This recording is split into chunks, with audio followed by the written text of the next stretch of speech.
Recently, when Raghav Chadha with 6 other AAP MPs joined BJP, so एक debate हमारे Indian media में छिड़ गई है कि they will lose their membership of parliament and also will be disqualified. तो in this scenario हमारे लिए 91st कॉन्स्टिट्यूशनल अमेंडमेंट एक्ट जानना बहुत जरूरी हो जाता है कि उसमें क्या कहा गया है. 91st कॉन्स्टिट्यूशनल अमेंडमेंट में सीधे सीधे अमेंड करके ये कहा गया था कि when अगर कोई भी 2/3 of MPs of a party किसी दूसरी पार्टी को ज्वाइन करते हैं तो वो हमारा डिफेक्शन नहीं मर्जर होगा. एंड इस केस में 2/3 हमारा अप्रोक्स 66% होता है. यहाँ पे 7 लोगों ने ज्वाइन किया है, तो अराउंड 70% लोगों ने 70% एमपीज ने आप एमपीज ने बीजेपी ज्वाइन किया है. तो it is not the case of defection, rather it is the case of merger.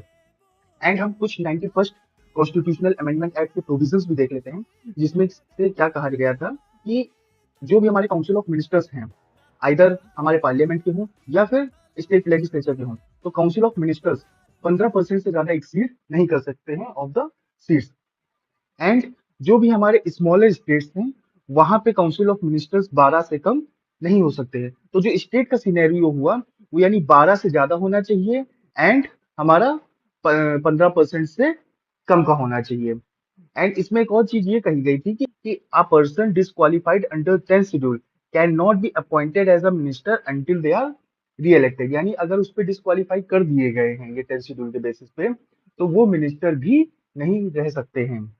Regarding 10th schedule, in 1993, Supreme Court under Kyoto Holan case upheld the validity of the 10th schedule and also declared that decision of the speaker of deciding whether the disqualification of MPs is under 10th schedule is valid or not is under subject to judicial review on the grounds of malafide.